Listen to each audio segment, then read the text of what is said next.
Une manifestation contre les tirs de régulation du loup a eu lieu cet après-midi dans la région du Marchérus. Quelques 270 personnes y ont participé, certaines venaient de France. Parmi les manifestants, il y avait Fabrice Monet. Cet habitant de Bofflan a mis fin hier à la grève de la faim qu'il avait entamée le 22 septembre pour protester contre l'autorisation de tir contre 2 jeunes loups de la meute du Marchérus. Une meute qui a attaqué 11 bovins et 4 chèvres depuis le début de la saison d'estivage. Une deuxième meute a également été identifiée dans le massif du Rizou, à la vallée de Joux. Bonsoir Claude Alain Gebhardt.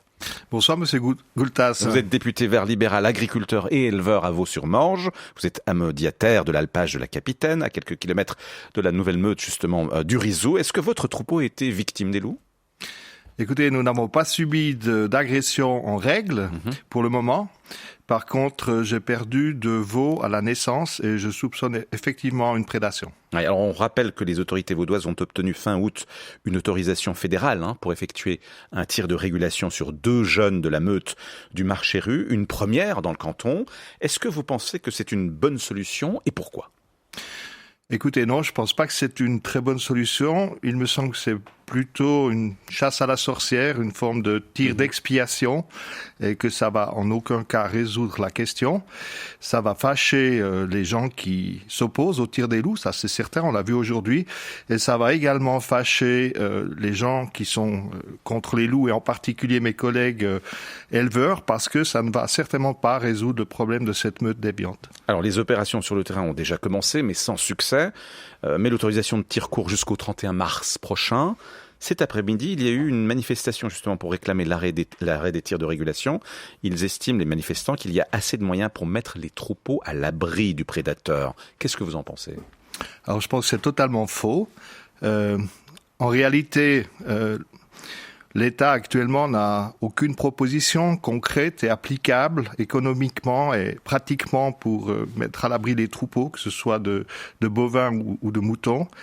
Les chiens de protection fonctionnent à peu près avec les moutons, mais là il s'agit de bovins, ça fonctionne pas. D'ailleurs il y a plus de chiens et c'est extrêmement compliqué et coûteux de gérer des chiens. Les clôtures pour mettre à l'abri le bétail, pour le moment, ont été expérimentées sans grand succès. Elles nécessitent beaucoup de personnel. Et actuellement, la plupart des troupeaux sont peu ou pas gardiennés. Donc, on a un problème au fond d'humain, de ressources humaines.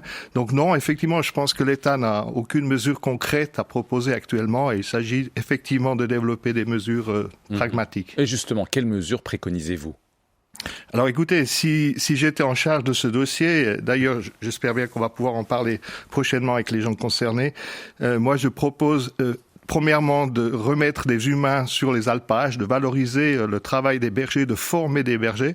Nous avons à Gris-Logis, Grange-Vernay, une formation pour ces bergers. Il faut indiquer cette formation et la soutenir éventuellement avec des moyens étatiques pour des jeunes ou des moins jeunes qui souhaitent peut-être prendre une fonction aux côtés des alpagistes. Ça peut se faire assez rapidement, à mon avis, d'ici la prochaine saison d'alpage.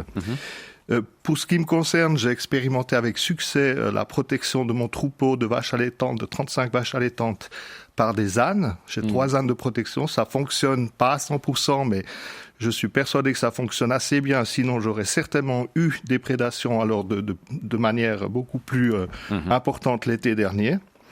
Et puis, il me semble qu'une piste serait également de capturer quelques loups plutôt que de les tirer.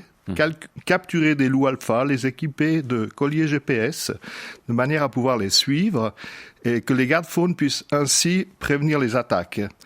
Et je sais que ça s'est fait à l'étranger, c'est relativement compliqué et coûteux, mais il me semble que l'argent serait beaucoup mieux dépensé dans ce sens-là. Merci beaucoup d'avoir partagé avec nous, Claude Alain Gebhardt, vous qui êtes député Vert libéral, agriculteur et éleveur à Vaux-sur-Morges. Vos pistes donc par rapport à ces loups. Merci beaucoup. Je vous souhaite une bonne soirée, monsieur. Bonne soirée à vous, merci. Merci.